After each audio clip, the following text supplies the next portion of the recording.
ازيكم يا حبايبي؟ عاملين ايه؟ يا رب تكونوا بخير. النهارده جايه وجايبه لكم قصه جديده، يا رب تعجبكم. بس قبل ما نبدا القصه، يلا بينا كلنا نصلي على النبي صلى الله عليه وسلم، ونكتب الصلاه على النبي في التعليقات. وما تنسوش تدعمونا باللايك والشير، واللي انتم بتشتركوا في القناه عشان تشجعونا ان احنا نستمر. انا اسمي فريد، وجاي احكي لكم قصه راجل كبير في السن، عايش حياته كلها مظلوم لحد ما دخل قبره. وعشان أنا كنت بشتغل معاه وكنت من المقربين جدا ليه، فكان بيعتبرني زي ابنه، وكان بيحكي لي على كل حاجة. وأنا النهاردة جاي أحكي لكم عشان تعرفوا الراجل ده اتظلم في حياته من مراته ومن أولاده إزاي. الحاج إبراهيم الله يرحمه كان متجوز وعنده ولدين وبنت، كان بيشتغل مدرس، ومراته كانت ربة منزل، ما كانش مخليهم محتاجين حاجة أبدا. لكن مراته عشان أخوها كان مسافر بره، فجت في يوم واقترحت عليه إن هو يروح يشتغل في الخليج. بقول لك إيه يا إبراهيم، إيه رأيك لما تعمل زي ما أخويا منصور عمل، وزي ما كل أصحابك بيعملوا دلوقتي، وتسافر تشتغل في الخليج؟ أنت عارف منصور أخويا لسه مسافر من سنتين بس، وما شاء الله بعت لمراته فلوس، إنما إيه، كتير قوي، لدرجة إنها اشترت حتة أرض وبنوا عليها بيت ولا فيلا، وكمان مدخلين أولادهم مدارس خاصة، وعايشين عيشة إيه ما شاء الله، الكل بيحسدهم عليها. طب ما احنا عايشين كويس والحمد لله يا فوزية، واحنا محتاجين حاجة من حد ولا بنمد ايدينا لحد؟ انا مش مخلي حاجة ناقصاكم، وبعمل كل اللي ربنا يقدرني عليه. بعدين انا فكرة السفر دي مش في دماغي خالص، انت عارفة انا بحب الاولاد قد ايه، ومرتبط بيهم جدا، ولا يمكن ابدا هستحمل ابعد عنهم حتى لو لحظة واحدة. أهو ده بقى الكلام الخايب اللي مفيش منه رجع، واللي لا بيجيب ولا بيودي. يا أخويا هي قعدتك جنب العيال هتعمل لهم إيه؟ ده أنت يا دوبك مرتبك مقضينا أكل وشرب ومصاريف، لكن لو سافرت هتقدر تشتري لكل واحد فيهم شقة، وتقدر تأمن له مستقبله بقرشين. أنا عايزاك تفكر بعقلك كده وتحسبها كويس، وبلاش تفضل تحسب كل حاجة بقلبك، عشان الزمن اللي احنا فيه ده مش عاوز كده خالص. طب ما هو انا بحسبها بعقلي، وعشان كده بقولك ان السفر مش هينفع. احنا عندنا ولدين وبنت، واكيد محتاجين لراجل عشان يشد عليهم في التربية. انت عارفة الزمن دلوقتي بقى عامل ازاي، ولاد الحرام بقوا كتير. انا موجود هنا معاكي ومع الاولاد وبسندك في تربيتهم، انما انت لو لوحدك معاهم هيغلبوكي ومش هيسمعوا كلامك ابدا. إذا كان أنا موجود معاكي هنا ومورينك الويل، أمال بقى لو سبتك لوحدك هيعملوا فيكي إيه؟ ولا أنت عايزانا نفرح بالفلوس ونسيب الدنيا تبوظ؟ تربية الأولاد وأخلاقهم أهم من الفلوس 1000 مرة. يا أخويا بلا شغل شعارات فارغة، كلام كلام كلام. هو أنت ما وراكش غير الفرجة على التلفزيون وتقعد تكرر الكلام اللي بيقعدوا يقولوه في المسلسلات العبيطة؟ يا حبيبي الفلوس هتخلي العيال تتربى كويس وتتعلم كويس، إنما قعدتك هنا مرتبك هتجيب لنا الفقر. مرتبك ما عادش بيكفي حاجة، وكل يوم الدنيا عمالة تغلى عن اليوم اللي قبله. العيال دي هيتربوا ازاي وهيعملوا ايه؟ دول هيطلعوا معقدين وكارهين الدنيا، وشوية شوية لا هيعرفوا يتعلموا كويس ولا حتى ياكلوا ويشربوا كويس. بعدين هو أنا بقولك يعني خليك العمر كله هناك؟ انت دلوقتي سنك كله 25 سنة، سافر واشتغل 5 سنين بس، اعمل فيهم قرشين كويسين، وابقى ارجع افتح اي مشروع هنا وعيش مع العيال براحتك. و5 سنين مش كتير، ومش هيكون العيال برضو لحقوا ونسيوك. وبعدين ما انت هتنزل اجازات كل سنة. طبعا الحاج ابراهيم كان رافض خالص موضوع السفر ده، بس مراته كانت كل شوية تقعد تزن عليه، ووصل بيها الامر انها بقت بتتخانق معاه. ولما رفض يسافر وينفذ لها طلبها، غضبت وراحت عند أهلها وطلبت منه الطلاق، وحلفت ما هترجع غير لما يجهز أوراق السفر بتاعته. عشان هو بيعشق أولاده وما يقدرش يستغنى عنهم أبدا، وافق إن هو يسافر لمدة 5 سنين بس زي ما هي قالت له. واتفقوا الاتنين على كده إن بعد 5 سنين هيرجع تاني عشان يقعد مع الولاد. لكن بعد ال5 سنين ما خلصوا، إبراهيم كان بيكلم فوزية في التليفون، خلاص يا فوزية، آخر الشهر ده هيبقى ال5 سنين خلصوا، والعقد بتاعي اللي معاهم هنا برضه هيخلص. هما بيعرضوا عليا عشان أجدد 5 سنين كمان، بس أنا طبعا هرفض وهنزل بقى ونعمل مشروع بالفلوس اللي أنا كنت بعتها لك عشان أقعد معاكم انتي والأولاد، لأن أنا زهقت من العيشة لوحدي، وانتي والولاد وحشتوني قوي قوي. عايزة أنزل أقعد معاكم بدل ما أشوفكم مرة واحدة كل سنة. تنزل تقعد معانا فين يا راجل انت؟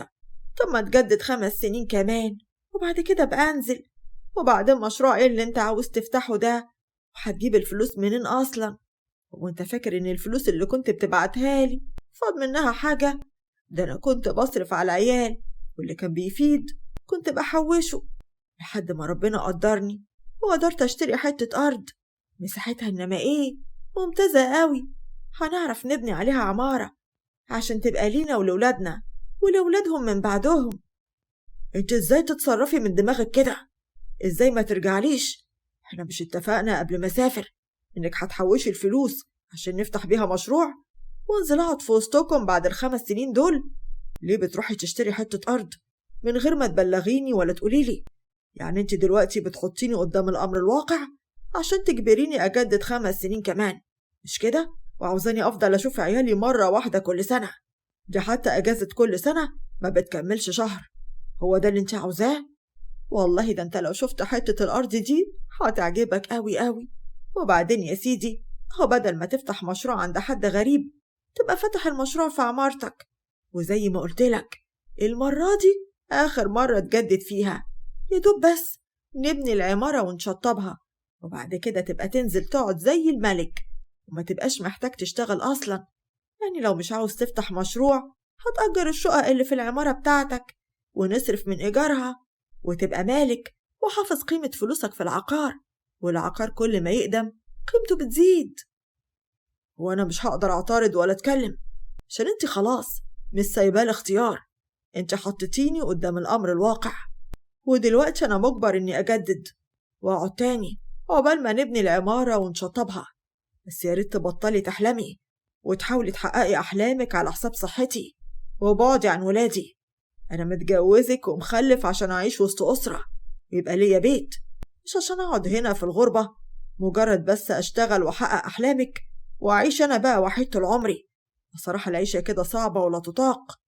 لا والله، هو أنت فاكر إنك بكده بتحقق أحلامي أنا؟ أنت بتعمل كل ده عشان ولادك، ولا تكونش فاكرني اللي أنا عاوزة أبقى لوحدي العمر كله؟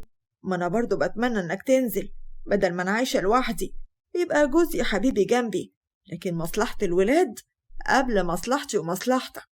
وبقى هو ده الحال باستمرار، كل ما 5 سنين يعدوا ويحاول الحاج إبراهيم ينزل يلاقي مراته اخترعت له حاجة جديدة عشان يقعد ويجدد 5 سنين كمان، وفضل الحال مستمر على كده لحد ما عدى 25 سنة. 25 سنة عدوا من عمره هو مش حاسس بالوقت، وبين يوم وليلة لقى العمر عدى بيه وصحته كمان راحت، ولقى نفسه بقى عنده 50 سنة وبقى مريض وبيتعالج من كذا مرض. وطبعا عرضوا عليه إنه يجدد 5 سنين كمان، لكنه رفض تماما لأن صحته ما عادتش متحملة، وصفى شغله هناك بدون ما يقول لمراته. وقتها فريد حاول يتكلم معاه ويقنعه إنه هو يجدد. أنا نفسي أعرف بقى، أنت عايز تنزل مصر ليه؟ بقى في حد يسيب الفلوس والتقدم والنظافة اللي هنا يبقى عايز ينزل مصر يقعد في الغالة وفي القرف اللي هناك؟ ده أنت بقالك هنا 25 سنة، يعني المفروض تكون أخدت على العيشة هنا، وأنت اللي ترفض الرجوع.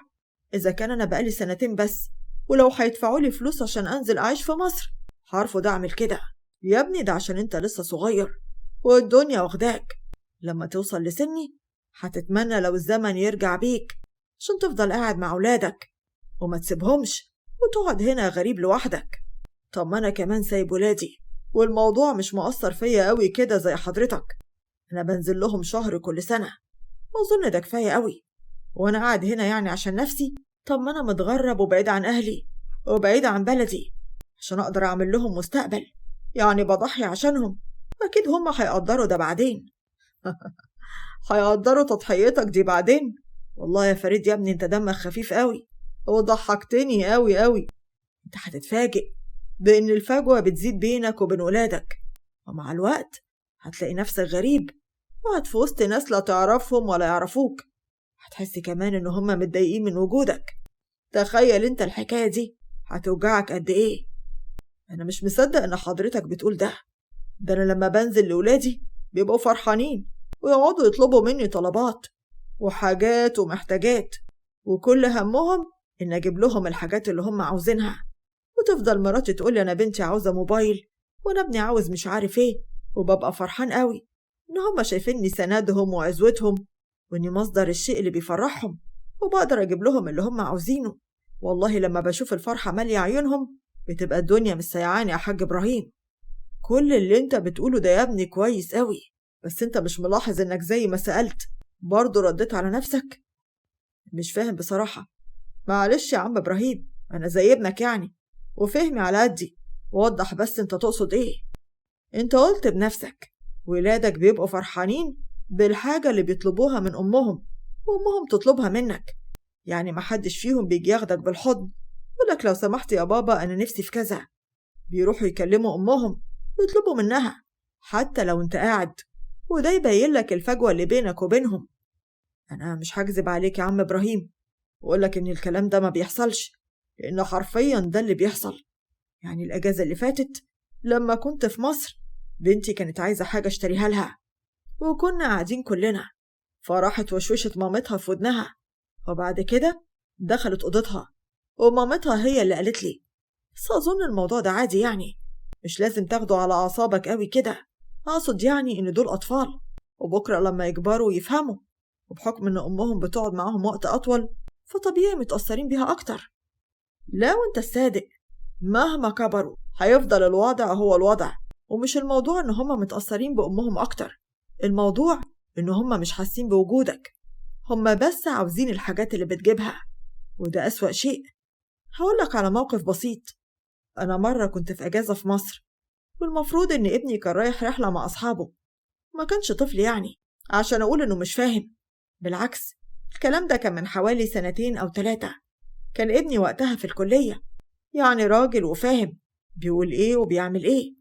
اتفاجئت بيه في يوم مجهز شنطته وخارج من البيت، فبقول له انت رايح فين يا حبيبي بالشنطة اللي في ايدك؟ هو انت مسافر ولا ايه؟ انا رايح رحلة كام يوم مع اصحابي. هو حضرتك عاوز مني حاجة؟ طب مش اصول برضه يا حبيبي انك كنت قلت لي واخدت رأيي الاول وشفت انا هقول ايوه ولا لا؟ تخيل رد عليا وقال ايه؟ قال لي بقول لك ايه يا حاج، اعتبر نفسك مسافر زي ما كنت، بلاش تركز معايا وتحطني في دماغك عشان انت اللي هتتعب. وبعدين قال لي أنا قايل لماما على الرحلة دي فمفيش داعي أبدا إن أقولك، وسابني ومشى كأني إنسان لا ليه معنى ولا ليا أي دور في حياته. أنت فاهم أنا قصدي إيه؟ نهار أبيض، أقسم بالله أنت خوفتني من الغربة وخلتني دلوقتي دماغي مشغولة، وبفكر بجد إن أخلص عقدي وأرجع على مصر بسرعة. بس ما تأخذنيش في السؤال يا عم إبراهيم، لما في فجوة ما بينك وبين ولادك وبيعاملوك كأنك غريب، فالمفروض بشكل أكبر إنك يعني تجدد عقدك وتخليك قاعد هنا. إيه بقى اللي مخليك مستعجل عايز تنزل مصر بسرعة كده؟ يا ابني أنا بقى عندي أمراض في جسمي كفيلة إنها تنهي عمري. أظن لو جددت 5 سنين كمان بتعب وشقى الشغل ده بالأمراض اللي ماسكة فيا فمش بعيد أبدا إني ملحقش أكملهم. وبعدين مهما عملوا دول ولادي مهما كانوا، وأكيد هيبقوا حنينين عليا، وأكيد الوضع هيختلف لما يلاقوني قاعد في وسطهم، وكمان أكيد هيفتكرولي إن أنا ضيعت عمري كله في الغربة عشان هما يعيشوا عيشة كريمة. فمن حقي بقى أعيش السنة أو الاتنين اللي فاضلين لي في الدنيا وأنا متمتع بحنية أولادي، أحس بقى بجو الأسرة والبيت اللي اتحرمت منه، وأحس بوجود ولادي جنبي. أنا اتحرمت منهم 25 سنة. عارف يا عم إبراهيم، أنا جيت أقعد معاك القعدة دي عشان أقنعك تجدد عقدك، بس تصدق بالله بعد كلامنا سوا أنت اللي أقنعتني إن أول ما أخلص عقدي أجري أقعد في وسط ولادي. هتبقى غلطان لو ضيعت عمرك كله هنا، وهتندم عشان ما قعدتش مع ولادك حسستهم بحنانك وحسيت بحنانهم.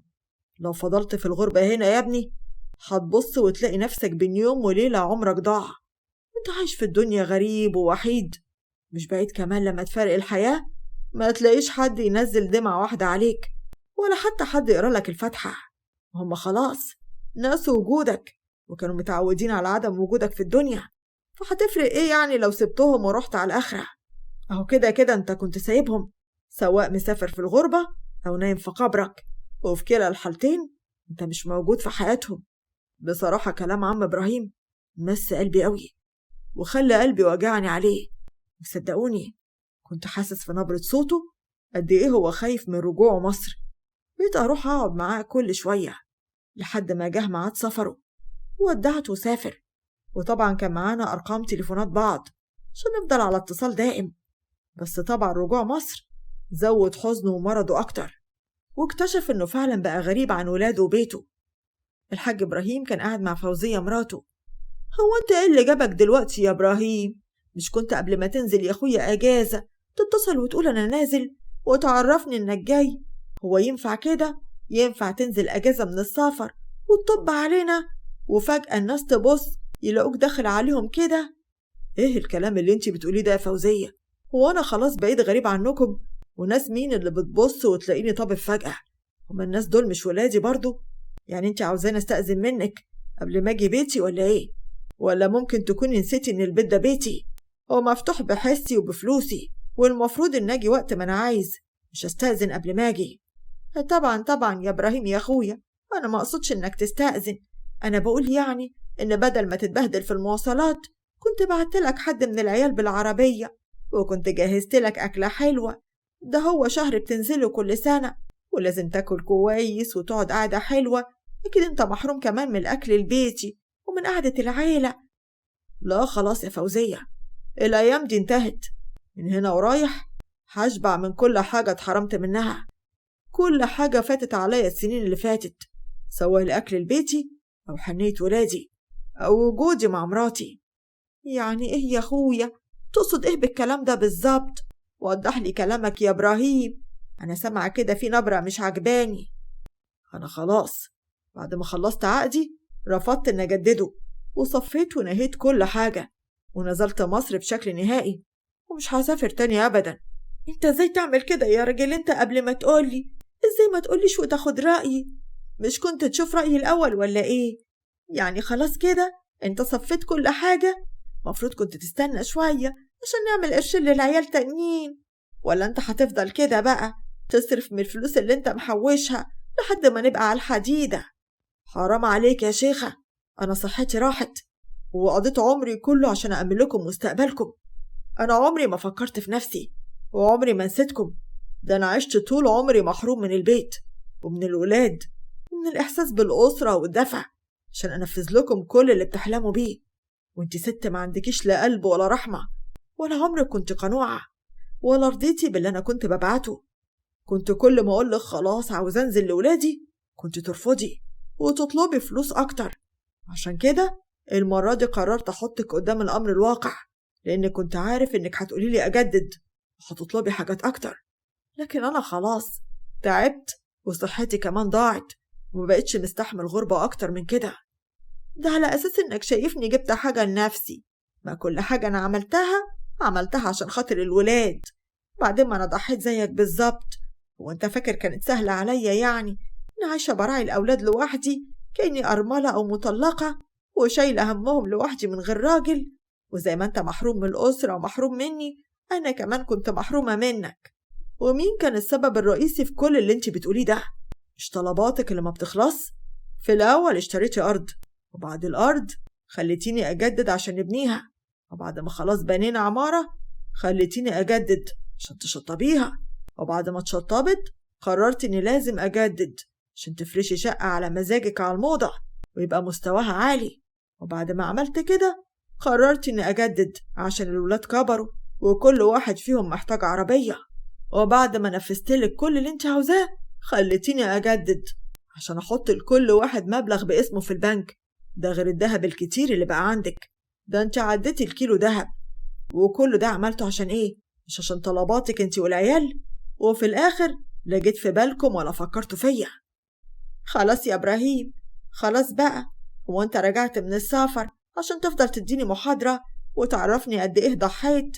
على العموم أي حاجة انت عملتها فهي عشان ولادك يا أخويا، واللي حصل حصل خلاص، مفيش داعي بقى إنك تفضل تتكلم في الموضوع ده. بعد إذنك أنا هدخل أشوف هطبخ إيه عشان العيال زمانهم جايين، كمان أخد الشنط بتاعتك أدخلها أوضة الضيوف. استني يا فوزية، هتدخلي شنطي في أوضة الضيوف ليه؟ وأنا بقيت ضيف في بيتي ولا إيه؟ طب ليه ما تدخلهاش الأوضة بتاعتنا؟ وأنا مش جوزك؟ والمفروض أنام معاكي في أوضة واحدة ولا إيه؟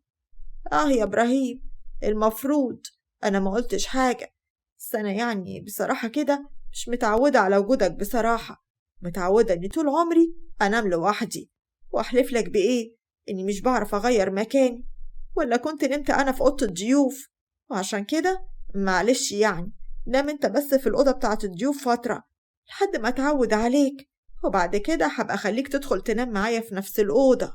خلاص يا فوزية، دخلي الشنط أوضة الضيوف. شهر 2 سنة طول العمر ما فرقتش معايا. أنا أصلا شايف قدامي دلوقتي واحدة غريبة، مش شايف فوزية مراتي اللي اتجوزتها وحبيتها من 25 سنة. قول لي الزمان ارجع يا زمان يا أخويا، هو أنت جاي دلوقتي تفتكر فوزية مراتك اللي حبيتها؟ ده عمر تاني يا إبراهيم، الوقت عدى وإحنا بعيد عن بعض ورجعنا غرب، ولازم ناخد وقت عقبال ما نرجع نتأقلم على وجودنا مع بعض مرة تانية. دخل الحاج إبراهيم الأوضة بتاعته وفضل قاعد حزين مع نفسه، وبعدين لما لقى نفسه لوحده قرر يتصل بفريد عشان يكلمه.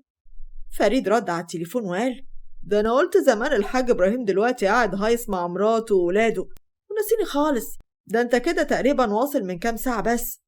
اوعى تقول إنك سايب مراتك وولادك والحفلة اللي معمولة لك دلوقتي عشان خاطر تكلمني وحشتك. هما فين مراتي وولادي وأهلي؟ فين الحفلة اللي معمولة لي بس يا ابني؟ انت مش هتصدق لو قلتلك إن مراتي زعلت واتخانقت معايا كمان لما عرفت إني نازل أقعد معاهم على طول. تصدق بتقولي إن كان المفروض أضحي عشانها هي والولاد أكتر من كده، وإن أنا اتسرعت لما جيت دلوقتي كانت عاوزاني أقعد كمان بره في الغربة. معلش، تعرف الستات يا عم إبراهيم عقلهم صغير، وإحنا الرجالة لازم نستحمل. دلوقتي لما الليل يجي وتدخل انت وهي اوضتكم وتقعدوا كده قاعدة حلوة مع بعض، هترجعوا الذكريات القديمة، هتلاقيها قالت لك يا ريتك كنت رجعت من زمان. وبكرة تشوف هتلاقيك هتتصل بيا وتقول لي انت يا فريد كان عندك حق وانا اللي ما صدقتكش. حتى دي يا فريد يا ابني طلعت اوت منك. انا مراتي دخلتني اوضه الضيوف قالت لي معلش مش هينفع ننام انا وانت في نفس الاوضه، عشان انت بالنسبة لي بقيت غريب عني وانا مش واخدة عليك، او مش هينفع انام انا وانت في اوضة واحدة غير لما ناخد على بعض من الاول. وقالت لي كمان انها مش هينفع تخرج من اوضتها عشان ما بتعرفش تغير مكان نومها، فانا لازم انام في اوضة الضيوف لحد ما الهانم يجيلها مزاجها وتقبل تدخلني اوضة نومي اللي انا شاريها من عرق وشقاية. بصراحة ما كنتش عارف اقوله ايه، لان الجواب باين من عنوانه، وطريقة مراته معاه كانت باينة قوي إن هما خرجوه من حياتهم وقرروا إن هو ملوش وجود فيها. بس طبعا ما كانش ينفع أقوله الكلام ده، وعشان كده حاولت أهديه وأصبره بأي كلام فاضي كنت عارف ومتأكد إن هو مش حقيقي. ساعتها قلتله: دي مراتك يا عم شكلها كبرت وخرفت، بقت ست مجنونة، استنى بس عقبال ما ولادك يجوا وانت هتشوف الفرحة والضحك والاحتفال والأحضان، مش بعيد يشيلوك على كتافهم من كتر الفرحة. أمال ليه؟ مش بقالك سنين غايب؟ أخيرا بقى هيحسوا بحنية الأب. مش بقولك انت غاوي تقول نكت النهاردة؟ ولادي مين بس؟ أنا عايزة أقولك إن ولادي وصلوا بقالهم أكتر من ساعة، ولما أمهم قالت لهم أبوكم جه من السفر وناوي يقعد معانا على طول، سمعت ابني وهو بيقول لها: يوه ده احنا كنا مستحملينه بالعافية الشهر اللي بيجيه، دلوقتي هيجي يقعد معانا على طول، ده مش بعيد يعمل علينا أب، يقول لنا ادخلوا بميعاد واخرجوا بميعاد ويقعد يصدعنا. تصدق يا فريد بيقول عليا كده، وبرغم من كده استنيت إن هما ينادوا عليا عشان أتغدى معاهم، إني كنت قايل لمراتي إني جعان وما أكلتش، ورغم كده حطوا الأكل وقعدوا يتغدوا برا، محدش فيهم فكر ينادي عليا عشان أكل معاهم. يا خبر أبيض على الجحود.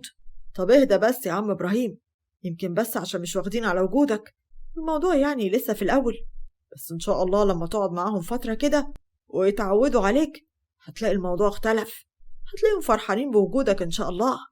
هفضل دايما يا ابني معاك على اتصال، بس أنا دلوقتي ماليش حد أتكلم معاه ولا فضفض معاه غيرك أنت. معلش بقى، استحمل عمك إبراهيم شوية. هبقى أتصل أضايقك كده وأصدعك بكلامي ومشاكلي. تصدعني إيه بس؟ طب أقسم بالله أنا مفتقدك هنا، وبتمنى لو ما كنت سافرت. طب والله لو الزمن يرجع بيا لأمنعك من السفر، لأني والله حاسس بوحدة هنا، مش لاقي حد أقعد وأتكلم معاه وأتونس بيه. ربنا يحفظك يا ابني، والله العظيم أنا اللي بتمنى إني ما كنتش رجعت، لأن هم خلاص أقلموا حياتهم من غيري، والجواب يبان من عنوانه. يلا يا ابني، كفاية الدوشة اللي أنا سببتها لك. هقفل بقى دلوقتي عشان أنا محتاج أرتاح شوية. ولاد عم إبراهيم كانوا بيعاملوه على إنه غريب، كأنه شخص غريب تماما موجود وسطهم وغير مرغوب فيه. وكل ما كان يتصل بفريد كان قلبه بيوجعه من كلام عم إبراهيم، لحد ما لقاه في يوم متصل بيه وبيطلب منه الطلب غريب قوي. أنا هطلب منك طلب يا فريد يا ابني، ولو أنا غالي عندك فعلا تنفذهولي. أرجوك يا ابني شوف لي طريقة عشان أرجع بيها عندك تاني. هتيجي هنا بس تشتغل إيه يا عم إبراهيم؟ ما أنت عارف إن خلاص نهيت العقد بتاعك، وممكن قوي ما تلاقيش شغل جديد، وده طبعا بسبب سنك الكبير. انت حضرتك عديت 50 سنة. مش لازم يا ابني أشتغل مدرس زي ما كنت بشتغل، أنا مستعد أشتغل فراش، وحتى لم الزبالة من الشارع. أنا مستعد أعمل أي حاجة، بس أهم حاجة أمشي من هنا. أنا خلاص مش قادر ولا طايق أقعد هنا لحظة واحدة. طب لو سمحت اهدى بس يا عم إبراهيم، وقولي إيه الحكاية بالظبط، وإن شاء الله نفكر في حل أنا وإنت سوا. خلاص مفيش تفكير تاني، وكل الحلول انتهت. أنا هحكي لك على كل حاجة، لكن لما أسافر عشان نقعد سوا ونتكلم براحتنا. طبعا ما قدرتش أرفض، لأنه كان بيتحايل عليا وهو بيبكي كأنه طفل صغير. كنت حاسس إن قلبه محروق قوي، لدرجة إني لميت فلوس من أصدقائنا اللي يعرفوه كويس، وخلصت أوراق سفره وجبته عندي، وقعدنا أنا وأصحابي في الشقة اللي إحنا كنا قاعدين فيها، وقررنا إن إحنا نعتبره واحد مننا ونصرف عليه، لأنه كان صعبان علينا جدا. أول ما شفناه ما قدرناش نميزه، لأنه كان خس قوي، وحوالين عينيه كان أسود، كان باين عليه الحزن والهم. ساعتها قررت إني مش هسأله على أي حاجة أبدا، عشان ما يفتكرش اللي هو شافه ويحزن. بس اتفاجئت بيه تاني يوم ما وصل، إن هو بيكلمني وبيحكي لي كل حاجة من نفسه. أنا عارف إن عندك فضول تعرف أنا ليه قررت أرجع هنا تاني، رغم إن مبقاش عندي هنا ولا سكن ولا شغل ولا حتى مصدر رزق أعيش منه. أنا عارف إني لو سألتك هقلب عليك المواجع، هتتعب أكتر يا عم إبراهيم، فعشان كده مش عاوزك تحكي، عشان تريح أعصابك وتدي نفسك فرصة إنك تهدى وتسترد صحتك، وبعد كده نبقى نتكلم. بس أنا محتاجة أحكي وأفضفض، وبطلب منك دلوقتي إنك تسمعني يا ابني. لما أنت قلتلي إن بعد شوية الوضع هيتغير لما أولادي ومراتي ياخدوا على وجودي في البيت، قررت فعلا إني أستنى وأديهم وأدي نفسي فرصة، وبقيت أخليهم قاعدين في الصالة مع مامتهم، وأخرج من الأوضة عشان أقعد معاهم. تخيل إنهم أول ما يشوفوني خرجت كانوا بيسيبوني ويدخلوا الأوض بتاعتهم، ومراتي كانت بتمسك الموبايل وتبص فيه، ولو كلمتها كانت تعمل نفسها إنها مش سامعاني أو مش واخدة بالها من كلامي. حتى لما كنت بسمعهم بيحطوا الغدا كنت بخرج عشان آكل معاهم، لأني كنت عارف ومتأكد إن هما مش هينادوا عليا. كانوا بيبقوا قاعدين متضررين، وكنت ببقى شايفهم وهم عمالين ينفخوا ومتضايقين من وجودي. كنت من كتر الحزن والبكا على حالي ما بعرفش أنام. فلاحظت إن ليا ابن بيجي كل يوم من بره الفجر، فقررت أتكلم معاه، لأني كأب مش راضين الوضع المايل ده. في الأشباك الحاج إبراهيم بيتكلم مع ابنه: وإيه يا ابني حكايتك بالظبط؟ وأنت كل يوم ترجع من بره الفجر؟ تعمل البيت هنا لوكاندا ولا إيه؟ ينفع كده؟ ينفع تيجي البيت على النوم وبس؟ وأنت مش عارف إن في أب وأم هنا ولا إيه؟ لازم يعرفوا كل حاجة عنك، ولازم يعرفوا لما تتأخر إيه اللي بيأخرك كل يوم كده لوش الفجر، على الأقل عشان ما نقلقش عليك. وأنت جاي دلوقتي بعد 25 سنة تفتكر إنك أب وتمارس الأبوة، والمفروض يعني إنك تطمن علينا وتشوفنا رايحين فين وجايين منين؟ أنت مش شايف إن دور الأبوة اللي أنت جاي تعيش فيه ده تأخر قوي وما عادش لايق عليك؟ وأنت بعد ما سافرت ورحت وشفت حياتك وعشتها بالطول وبالعرض، جاي دلوقتي تفتكر إنك أب ولك عيال وجاي تقعد هنا وتقرفنا؟ أقعد هنا وأقرفكم؟ إيه يا ابني الأسلوب اللي أنت بتكلمني بيه ده؟ وبعدين مين قالك إن أنا كنت مسافر عشان أشوف نفسي وأعيش حياتي زي ما بتقول؟ كنت بشتغل عشان أجيب لكم اللي نفسكم فيه وأأمن لكم مستقبلكم. خلاص اشتغلت وأمنت مستقبلنا، جاي بقى دلوقتي ليه؟ احنا خلاص كبرنا وبقينا رجالة وعارفين مصلحة نفسنا كويس قوي. ولا انت عاوز تعمل دور الأب وتعاملنا كأننا أطفال من أول وجديد؟ بقولك ايه يا حاج، يا ريت تقضي اليومين اللي فاضللك في الدنيا في أوضتك وما تتدخلش في اللي ما يخصكش. انت قاعد هنا ضيف، يا ريت تحترم حدود ضيافتك عشان ما زعلكش. ايه ده هو انا خلاص كده بقيت ضيف في بيتي؟ وبعدين هتزعلني ازاي يعني؟ انا عايزه اشوف انت ممكن تعمل ايه. في اللحظه دي خرجت فوزيه من الاوضه. انا امي هي الوحيده اللي تعبت عليا وربتني، لكن انا معرفكش. انت بتيجي شهر كل سنه وساعات ما بتكملوش، بتقعد كده كضيف وبعدها تمشي. عشان كده انت بالنسبه لي مش موجود، مش حابل منك اي كلام دلوقتي. هو فيه ايه بالظبط يا ابراهيم؟ انت عاوز ايه من الواد؟ مش كفايه انك من ساعه ما جيت ما بطلتش مشاكل وعايز تتدخل في اللي ليك فيه واللي مالكش فيه؟ وتقعد في اوضتك يا راجل انت.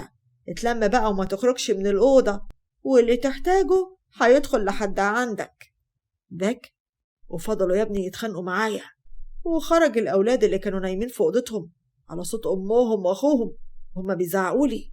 اكتشفت ان هما كمان مش طايقيني ولهم نفس الرأي، كانوا معتبريني غريب ورافضين وجودي في البيت. أنا حتى لما جيت أسافر وعرفتهم إني مش راجع لهم تاني حسيت إن هم فرحوا. دول ما قاموش حتى يسلموا عليا أو يوصلوني المطار. طبعا أنا ما كنتش قادر أرد عليه لأن مفيش أي كلام أقدر أواسيه بيه. فضلنا نتكلم لحد ما قمنا صلينا الفجر سوا، وبعد كده دخل الحاج إبراهيم عشان ينام. ولما رجعت من الشغل دخلت عشان أصحيه، لقيته فارق الحياة. تخيلوا، الراجل عاش غريب ومات غريب بسبب مراته وأولاده، بسبب قهرة القلب اللي هو فيها. أنا بسبب اللي حصل للحاج إبراهيم قدامي صفيت شغلي هنا وقررت أنزل أشتغل في مصر مهما كانت الظروف صعبة. المهم أقعد وسط ولادي وأربيهم بنفسي، حتى لو هناكل عيش وملح كفاية إن هما يكبروا قدام عينيا، ومبقاش مضطر أعيش اللي عم إبراهيم عاشه قبل ما يقابل وجه كريم. أنا مستعد أقسم لكم إن القصة دي حقيقية وكل كلمة فيها حصلت، وأنا حبيت أحكيها لكم عشان دايما بشوف كل القصص بتحكي عن الست اللي بتتظلم وجوزها مسافر. فأنا برضو حبيت أوريكم إزاي الراجل هو كمان بيتظلم، يمكن الظلم يبقى عليه أكتر من الست كمان. ربنا يحنن قلوب عيالنا علينا ويجعلهم بارين بينا. وبكده تكون خلصت الحكاية. نشوفكم في قصة جديدة، وما تنسوش تدعمونا باللايك والشير والاشتراك في القناة.